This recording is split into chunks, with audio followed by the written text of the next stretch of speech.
একটা সময় অতিরিক্ত উত্তেজনায় জ্ঞান হারালেন শামসু মিয়া। রাশাদ মুহূর্তে বিচলিত হয়ে গেল। আতিয়া খাতুন ভীতস্বরে শুধালেন, ওনার কি হয়েছে? মতি ডাক্তারকে খবর দিতে হবে দাদি। 3 বাড়ি পর গ্রামে হাতুড়ে ডাক্তার মতিন থাকেন। সবাই তাকে মতি ডাক্তার নামেই ডাকে। তার ডাক্তারি বিদ্যা সম্পর্কিত ধারণা কারোরই নেই, তবে সে বেশ ভালোই প্রেসার মাপতে পারেন, টুকটাক ওষুধপত্র দিতে পারেন। তাকে রাত বিরাতে প্রায় কাঁধে করে নিয়ে এলো রাশাদ। শামসু মিয়া তখনও অচেতন। আতিয়া খাতুন কাঁদছেন। কাউসার এক কোনায় চোরের মতো দাঁড়িয়ে আছে। তার মধ্যে খুব একটা বিচলিত ভাব লক্ষ্য হলো না হুমায়রার। মাঝে মাঝে নিজের বাবা নামক এই অপদার্থ অকাল কুসুমণ্ড ব্যক্তিটার প্রতি অনুভূতি শূন্য হয়ে যায় হুমায়রা। রাগও তখন বৃথা লাগে। তবে মানুষটির দেখা এত তাড়াতাড়ি পাবে আশা করেনি। আজ প্রায় 15 দিন পর সে বাড়ি এসেছে। হয়তো আবার টাকা শেষ বা জুয়া মদে উড়িয়ে দিয়েছে, তাই চোরের মতো গহীন রাতে এসেছে ঠাইয়ের আশায়। মতি ডাক্তার অনেক পরীক্ষা টরীক্ষা করে বললেন, রাশাদ সদর নিয়ে যাও, অবস্থা ভালো লাগতেছে না। উপজেলায় পৌঁছালো ভোর 5টার দিকে। অশ্বত্থ গাছের পাখিরা তখন কলরবে ব্যস্ত। ভোরের শিশির জমেছে হাসপাতালের কচি ঘাসে, কিন্তু এত মনোরম সকালের সৌন্দর্য গায়ে লাগছে না। অগ্রহায়ণ মাসের এই হালকা ঠান্ডায় বুড়ো মানুষটিকে নসিবনে করে হাসপাতালে নিয়ে এসেছে রাশাদ, তার বন্ধু উল্টু এবং দোকানের মিঠু। রাশাদ যাবার আগে কাউসারকে কড়া স্বরে বলে এসেছে, এখানে 1000 খানেক টাকা আছে, যেখানে ছিলেন ওখানে চলে যান। আমি যেন এসে আপনাকে না দেখি। সময় সময় টাকা চলে যাবে। কাউসার এই প্রথম নিজ পুত্রের চোখের দিকে তাকাতেও ভয় পেল। অন্য সময় হলে তার হুমড়ি তুমড়ি লম্ফজম্পের কমতি থাকতো না, কিন্তু আজ অন্তরে একটা ভয় ছিল। যতই হোক সে বৃদ্ধ হয়েছে। 28 বছরের তাগড়া যুবক যদি হাত তুলে তবে হয়তো রেহাই থাকবে না। তবে রাশাদ চলে যাবার পর থুতু ফেলে নিজেকে জাহির করে বলল, ভাব বাইরে গেছে খুব। সব যাইব গো, কি ভাবে নিজেরে। আমার বাড়ি আমি ছাড়বো। আতিয়া খাতুন চোখ মুখ খিচিয়ে উঠলেন। নিজের অবাধ্য সন্তানটিকে দেখে ঘৃণা হলো নিজের প্রতি। এমন সন্তান যেন কারোর পেটে না হয়। মুখ খিচিয়ে বললেন, মায়ের খাওয়ানোর আগে সিধা হ। রাশাদ যা কইছে তা করবি, ভুইলা যাস না, ঘরটা তোর না। হুমায়রা দাদিকে শান্ত হতে বলল, আর বাবার দিকে চেয়ে কঠিন দৃষ্টিতে তাকালো। খুব শীতল স্বরে বলল, ভাইজান টাকা দিচ্ছে আপনারে, এরপর কিন্তু ওইটাও পাইবেন না। খুব বলে হয়েছি তোর, তাই না? হইছে, কি করবেন? ভুলে যায় না আপনার সব অকামের মাসুল আমার ভাইজান দিচ্ছে। আপনার লজ্জা লাগে না কথা বলতে? মানুষের তো একটু ঘিনপিট থাকে। ভালোই যান না। হুমায়রা শান্ত আঁখি ধিক ধিক করে জ্বলছে। তার কণ্ঠ অবিচল, জড়তাহীন।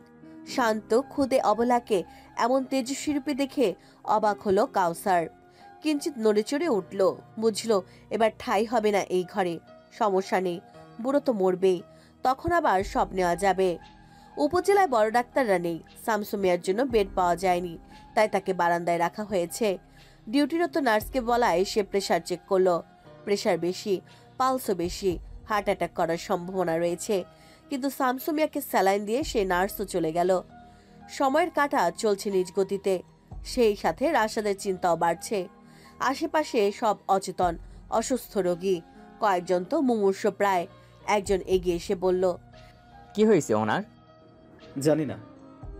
বয়স তো মেলা, শ্বাস নিচ্ছে? হ্যাঁ, নিচ্ছে। তাহলে মরে নাই বলেন? রাশাদের উত্তর দিতে ইচ্ছে হলো না। পাশ থেকে যে বয় বা নার্সকে পাচ্ছে তাকে শুধায় ডাক্তার কখন আসবে, কিন্তু ডাক্তার আর আসে না। এক পর্যায়ে রাশাদের ধৈর্য শক্তি লোপ পেল। নার্স যখন এবারও বলল তাদের ম্যাডাম আসছে, তখন সে চেঁচিয়ে উঠল, রোগী মারা গেলে আপনার ডাক্তার আসবে? আপনি এখানে চেঁচাচ্ছেন কেন? পেছন থেকে মিহিস্বর শুনে পেছনে তাকালো রাশাদ। সাদা অ্যাপ্রন, গলায় স্টেথোস্কোপ। একটি মেয়ে দাঁড়িয়ে আছে, চোখে চশমা, এলোমেলো খোপায় বাঁধা চুল, চোখে রাজ্যের ক্লান্তি। রাশাদের মুখোমুখি হয়েই সে তেজি স্বরে বলল, কি সমস্যা আপনার? এখানে চেঁচাচ্ছেন কেন? আমার রোগী অচেতন হয়ে পড়ে আছে। 1 ঘন্টা ধরে শুনছি ডাক্তার আসবে। কখন আসবে ডাক্তার? কোথায় আপনার রুগী? দেখি সরুন। বলে সরিয়ে দিল রাশাদকে। মেয়েটি রাশাদের বুক অবধিও আসে না, অথচ সেই মেয়েটি ডাক্তার। বেশ কিছুক্ষণ পর্যবেক্ষণ করে সে নার্সকে কিছু লিখে দিল। নার্স ছুটলো তার মতো। কিছুক্ষণ পর কিছু ওষুধ নিয়ে এলো সে। মেয়ে ডাক্তারটি রুক্ষ স্বরে বলল, উনি তো অচেতন, ক্যানুলা করুন, নয়তো ইঞ্জেকশন পুশ কিভাবে করবেন? নার্স তার ধমকের সাথে সাথে কাজ করলেন। মেয়েটি এবার রাশাদের দিকে তাকিয়ে বললেন, উনি কি কিছু নিয়ে হাইপার হয়েছেন? জি আসলে কারণ শুনতে চাইছি না, আমার সময় নেই। ওনার মাইল্ড হার্ট অ্যাটাক করেছে, এখন সেন্সলেস। আমি ওষুধ দিয়েছি, এখন ঘুমাবেন, একটু খেয়াল রাখবেন। আর কিছু টেস্ট করাতে হবে, এখানেই হবে। সামনে যে রিসিপ্ট কেটে আনেন, আমি নার্সকে লিখে দিয়েছি। আচ্ছা। রুগীর কে হন আপনি? নাতি। একটা কথা বলি নাতি সাহেব, এই যে এখানে যত রুগী আছে সেটা হাসপাতালের 10 ভাগের 1 ভাগও নয়। এটা সরকারি হাসপাতাল, তাই ডাক্তার এখানে আমার মতো কিছু ইন্টার্ন। বড় ডাক্তাররা নিশ্চয়ই ভোর 5টায় আসবেন না, তাই এই কিছু ইন্টার্নের সারা হাসপাতালের রুগীদের দেখতে হয়, তাই আসতে সময় লাগে। আর এখানে সবাই গুরুত্বপূর্ণ, কাউকে কম গুরুত্ব বা বেশি গুরুত্ব দেওয়া হয় না, তাই অহেতুক চিৎকার চেঁচামেচি করবেন না। মেয়েটির কণ্ঠে আলাদাই তেজ, অথচ মুখে রাগের কোনো ছিটে ফোঁটা নেই। ক্লান্ত চোখগুলোর মধ্যেও দীপ্তিময় দৃষ্টি লোপ পায়নি। রাশাদ কিছুটা লজ্জিত হলো। আসলে তখন নিয়ন্ত্রণ হারা হওয়া ঠিক হয়নি। লজ্জিত বিব্রত স্বরে বলল, আমি দুঃখিত ওভাবে ব্যবহারের জন্য। আমাকে বলে লাভ নেই, ওই কাচুরিয়া আপাকে বলুন। বেচারা সারা রাত নির্ঘুম ছিলেন, তবু আপনার ঝাপটি খেয়েছেন। সেও তো মানুষ, আর রুগীর চিন্তা আপনার হবে স্বাভাবিক, কিন্তু আমাদের দিকটাও দেখবেন আশা করি। আপনি রিসিপ্ট কেটে আনুন। আচ্ছা, ওয়ার্ডের বন্দোবস্ত হবে না? সেটা বলতে পারছি না, দেখছেনই তো অবস্থা। এটা সরকারি হাসপাতাল নাতি সাহেব, এখানে 50 টাকায় ডাক্তার দেখানোর লোভ কেউ ছাড়েন না। তবে নেতাগোতা কেউ থাকলে সুপারিশ করাতে পারেন। স্মিত হেসে কথাটা বলল মেয়েটি। মেয়েটির হাসিটি খুব স্নিগ্ধ, কি চমৎকার কথা বলার ভঙ্গি। ছোটখাটো জীর্ণশীর্ণ শরীরে মেয়েটির মাঝে খুব নজর করা ব্যক্তিত্ব লুকায়িত। রাশাদ মাথা চুলকে শুধালো, আপনার নাম? কেন? রিসিপ্ট কাটতে গেলে লাগবে যে। ও হ্যাঁ, ইলহা, ইলহা শাহরিয়ার। রাশাদ মনে মনে আওড়ালো একবার নামটি। ইলহা। তারপর সে সময় নষ্ট না করে ছুটে গেল রিসিট কাটতে। ইলহাও তার কাজ সম্পন্ন করলো। এর মাঝেই তার ডাক পড়লো অন্যখানে। সে সেখানেই ছুটল। রাশাদ যখন এলো তখন সেখানে নার্স স্যালাইন ঠিক করছেন। রাশাদ তাকে শুধালো, ডাক্তার কোথায়? তার কি সমস্যা আসেনি? সে তো ডাক পড়েছে গেছে গা। সত্যি তো, সে এখানকার ডাক্তার, তার কি এত সময় আছে? রাশাদ রিসিট নার্সের হাতে দিলে সে রিসিট দেখে রক্ত বের করে নিল শামসুমিয়ার। বলল, রিপোর্ট 2 দিন পর আসবে। শামসুমিয়ার শরীর এখন অনেকটাই ভালো। উত্তেজনার জন্য হার্ট অ্যাটাক এসেছিল। বিকালে বড় ডাক্তার দেখে গিয়েছিল। তিনি বলেছেন কয়েকদিন হাসপাতালে থাকতে। তাই আজ 4 দিন সে হাসপাতালে। প্রতিদিন তার জন্য বাসা থেকে খাবার নিয়ে যাবার দায়িত্ব হুমায়রা এবং আতিয়া খাতুন। হুমায়রা দাদি আর খাবারকে পৌঁছে চলে যায় কলেজে। রাশাদ সন্ধ্যার পর থাকে, আর সকাল থেকে আতিয়া খাতুন ওখানে থাকেন। হুমায়রার পড়ালেখা যেন বন্ধ না হয় সেদিকেও খেয়াল রাশাদের। তাই সে বাসায় থাকছে। সকালে উঠে সে দাদির সাথে সব কাজ শেষ করে, তারপর হাসপাতালের উদ্দেশ্যে বের হয় তারা। রাশাদ এই কদিন সকাল সকাল দোকান খোলে আর সন্ধ্যার সময় বন্ধ করে দেয়। ভাইজানের উপর ধকল সর্বাধিক যাচ্ছে। হুমায়রার চিন্তা হয়, কিন্তু ভাইজানকে বললে সে শুনে না। হাসি মুখে উত্তর দেয়, পাকা বুড়ি হয়েছিস, হ্যাঁ? একেবারে যেন দাদির ফটোকপি। তাই আজ নিজ বুদ্ধিতে হুমায়রা চলল চেয়ারম্যান বাড়ি। ওদের খুব বড় নারকেলের বাগান। দেলোয়ার সাহেবকে বললে সে বিনা পয়সায় ডাব পাড়তে দেয়। গ্রামের সবাই তাই ডাব বেচা ও কেনা বন্ধ করে দিয়েছে। সেখানে বিনা পয়সায় পাওয়া যাচ্ছে, সেখানে টাকা খরচ করবে কেন? রাস্তায় মিঠুকে পেল, তাকে ধরে বেঁধে নিয়ে গেল হুমায়রা। চেয়ারম্যানের বাগানে ঢুকে ডাব পারল মিঠু 6টা। তারপর সে হাঁপিয়ে গেছে। হুমায়রা ঠোঁট উল্টে বলল, আরো কয়টা পেরে দাও তো মিঠু ভাই, রোজ রোজ কি আসবো নাকি? মিঠু নারাজ। ঠিক তখনই কোথা থেকে একটা ছেলে এসে হুমায়রাকে বলল, আপা, আপনি বাড়িতে যান, নারকেল বাড়ি চলে যাবে। ছেলেটিকে হুমায়রা চিনে, তার নাম রহমত। ছেলেটি চেয়ারম্যান পুত্র আমানের সাগরেট। সাথে সাথে চোখ কুচকালো হুমায়রা, দীর্ঘশ্বাস ফেলে শুধালো, কোথায় আপনার ভাই? আমানের সামনে দাঁড়িয়ে আছে হুমায়রা। লোকটি তার দিকে একরাশ মুগ্ধতা এবং না পাওয়ার আক্ষেপ নিয়ে তাকিয়ে আছে। তার মাঝে কোনো অনুশোচনা লক্ষ্য হলো না। পকেটে হাত দিয়ে দেওয়ালে হেলান দিয়ে দাঁড়িয়ে আছে। লোকটি হুমায়রাকে পছন্দ করার দাবি জানায়, একবার নয় প্রায় বিশর্ধবার। এবার বিরক্তি লাগছে হুমায়রার, তাই বিনা ভনিতায় বলে উঠল, আপনি এভাবে আমার পেছনে ঘোরেন, লুকিয়ে চুরিয়ে আমাকে দেখেন, আমাকে নানাভাবে প্রেমের কথা বলেন। এই কাজগুলো আমার ভালো লাগে না। তোমার তো আমাকে ভালোই লাগে না হুমায়রা। আচ্ছা, তোমার আমাকে কেন ভালো লাগে না? আমি কি মানুষটা খুব খারাপ? কাতর স্বরে কথাটা বলল আমান। হুমায়রা কিছু সময় চুপ করে রইল। কিছু প্রশ্নের উত্তর এতটা সহজ হয় না। সে হ্যাঁ বা নাতে উত্তর দিতে পারবে না। আমান আবার শুধালো, তোমার আমার প্রতি এত অনীহা কেন হুমায়রা? আমি আপনার মধ্যে আমার বাবার প্রতিচ্ছবি দেখি আমান ভাই। মেয়েরা চায় তার জীবন সঙ্গী যেন তার বাবার মতো হয়, কিন্তু আমি চাই না, আমার ভয় হয়। হুমায়রা খুব শান্ত চিত্তে কথাটা বলল। তার কণ্ঠে স্পষ্ট বিষাদ, বিষণ্ণতা লুকিয়েছিল। আমান বিক্ষুব্ধ কণ্ঠে বলল, আমি সব ছেড়ে দিব হুমায়রা। হুমায়রা মৃদু স্বরে হাসল। তীব্র তাচ্ছিল্য ছিল সে এক টুকরো হাসিতে। আমান বুঝল কিশোরী তাকে বিশ্বাস করে না। করবেই বা কেন? এটা তো প্রথম নয়। এর পূর্বেও সে বহুবার তার বদভ্যাস ছাড়তে চেয়েছে, কিন্তু পারেনি। আমানের খুব বাজে স্বভাব আছে নেশা করার। তার সাঙ্গপাঙ্গ খুব ভালো নয়। যতবার এই বিশ্রী অভ্যাসটি পরিত্যাগের সিদ্ধান্ত নেয়, তখনই তার সাঙ্গপাঙ্গগুলো তাকে জোর করে তাকে আরো নেশায় ডুবায়। বাবার অঢেল অর্থ টাকার কারণে কামকাজও তেমন করে না। পড়াশোনা শেষ করে আজ 3 বছর বেকার বসে বাবার অন্যে আগুন জ্বালাচ্ছে। আমান ও কাউসারের মধ্যে তেমন কোনো পার্থক্য নেই বলে ধারণা হুমায়রার। যে মানুষ কাউসারকে দেখছে সে তার প্রতিচ্ছবি থেকে নিজেকে পৃথক রাখতে চায়। ছোটবেলা থেকে কাউসারের মাঝে শুধু একজন দায়িত্বহীন, মাতাল, নিম্ন মানসিকতার মানুষকে দেখেছে। কখনো সে তার স্ত্রীকে ভালোবাসেনি। জুবাইদার বাবা অবস্থা শামসুমিয়া থেকে ভালোই ছিল, ফলে লোভে পড়ে বিয়ে করেছিল জুবাইদাকে। কিন্তু জুবাইদার বাবা মারা যাবার পর থেকে তার ভাইরা সব আত্মস্থ করেছে। জুবাইদা কিছুই পায়নি। সেই ক্ষোভই হয়তো কখনো নসিবের ভালোবাসাটা পায়নি জুবাইদা। নেশা করে রাত করে বাড়ি ফিরত কাউসার। তারপর এক কথায় দু কথায় কোন্দল বাঁধত জুবাইদার সাথে। একটা সময় পুরুষত্ব দেখাতেও লাথি থাপ্পড় মেরে। প্রায় সময় তাকে আটকাতো রাশাদ এবং শামসুমিয়া। নিজের নেশাখোর ছেলেকে শাসন করতেন, কিন্তু সেই শাসনের খুব ফল পেত না সে। সারা সকাল ব্যথায় কাতরাতো জুবাইদা। হুমায়রা দেখত নিষ্পলক চোখে মায়ের সে আর্তনাদ, কান্নারত মুখ, বিষাদের অশ্রু ফেলা এক স্পষ্ট গেথে আছে তার চিত্তে। তাই আমানকে তার অপছন্দ।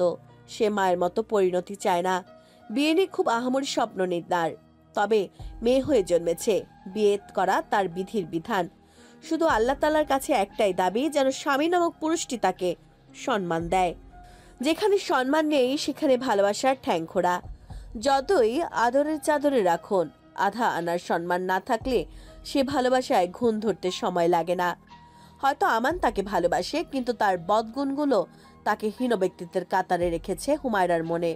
হুমায়রা খুব শান্ত স্বরে বলল, এগুলো সব আপনার কথার কথা। আপনি কখনোই এই বদ গুণগুলো ছাড়তে পারবেন না। ছাড়লে নিজের মা বাবার জন্যই ছাড়তেন, আর আমার নারকেল লাগবে না। এক মুহূর্ত অপেক্ষা করলো না হুমায়রা। গন্তব্যের দিকে পা বাড়ালো। পাছে কাতর নয়নে তার যাবার দিকে চেয়ে রইল আমান।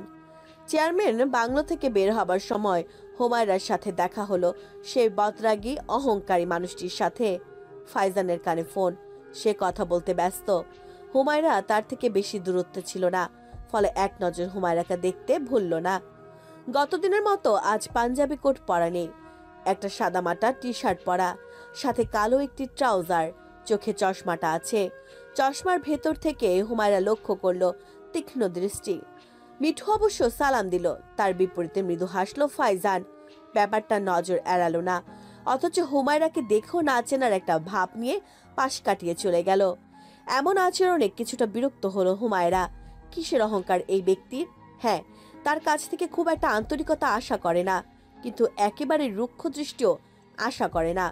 মিঠু তখন পাশ থেকে বলল, এমপি মানুষ, কিন্তু বোঝার উপায় নেই, একেবারে মাটির মানুষ। মিঠুর কথায় হতবাক হলো হুমায়রা। বিস্মিত স্বরে বলল, মাটির মানুষ কে? ওই লোক?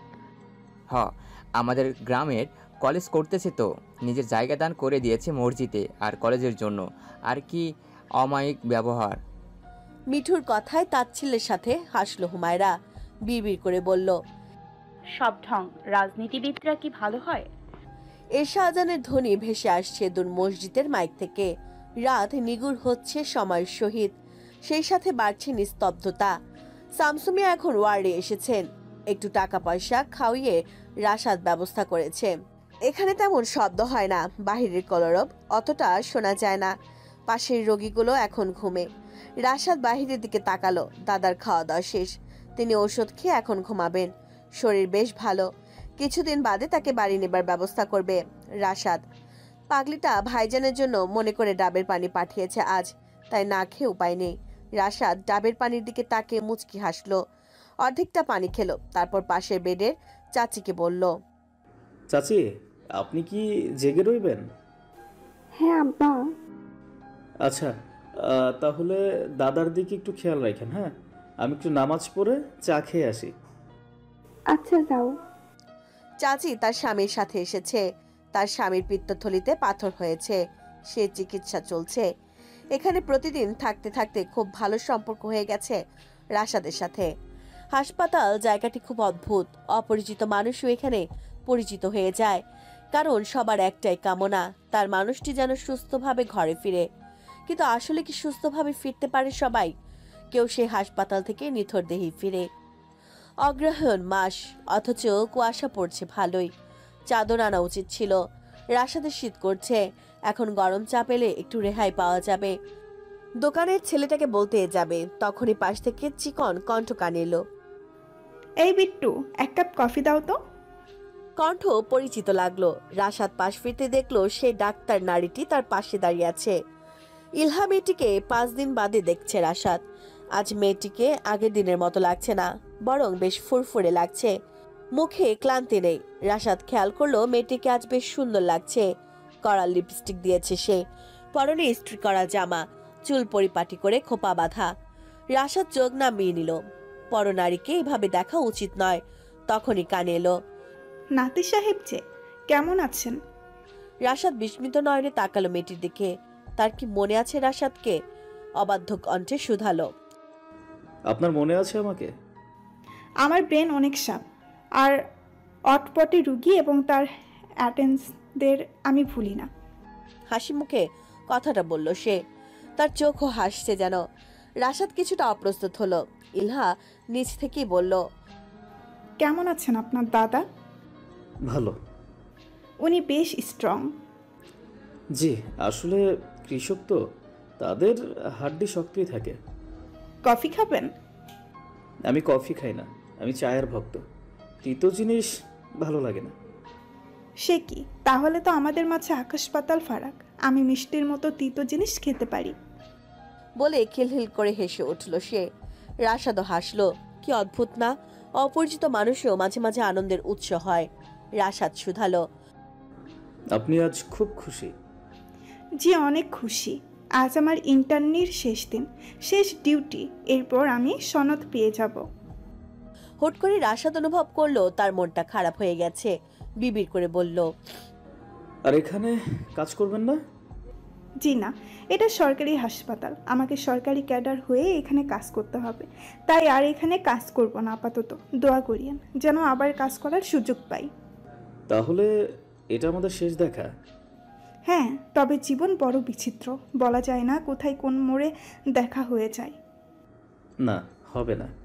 আমরা পৃথক ট্রেনের যাত্রী। ক্রসিং বাদে আমাদের আর দেখা হবে না। ইলহার হাসি এবার মিলিয়ে গেল।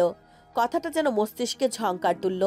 একজন গ্রামের বাজারের দোকানের কাছ থেকে এমন গভীর কথা আশা করেনি। কিছু বলতে যাবে, তখনই পেছন থেকে ডাক পড়ল, এখন রোগী দেখতে যেতে হবে। রাশাদকে যেতে হবে দাদার কাছে। কি ছোট্ট মোলাকাত, কিন্তু ইলহার মনে হলো একটু দীর্ঘ হলে হয়তো মন্দ হতো না। দেলোয়ার সাহেব সবে খাবার শেষ করে নিজের ঘরে আরামকে দাঁড়ায় বসলেন। পাশে পানের বাটা, পান সাজিয়ে রাখা আছে। তিনি আয়েশ করে পান খেলেন। শরীফা তখন দরজায় টোকা দিল। দেলোয়ার রাশভারী স্বরে বলল, কে? ভাইসা আমি। আসো। শরীফা ঘরে প্রবেশ করে খাটে বসলো। দেলোয়ার সাহেব উঠে বসে বললেন, কিছু বলবে? হ্যাঁ ভাইসা, আপনি তো জানেন আমি এখানে কেন এসেছি। আমার স্বার্থ সিদ্ধ হয়েছে। ভাইজানের জন্য একেবারে উপযুক্ত মেয়ে পেয়েছি আমি। শরীফার কথা শুনতে দেলোয়ার ভ্রুকুটি কাটলো, অবাক স্বরে বলল, কে? আপনাদের গ্রামেরই মেয়ে, নাম হুমায়রা।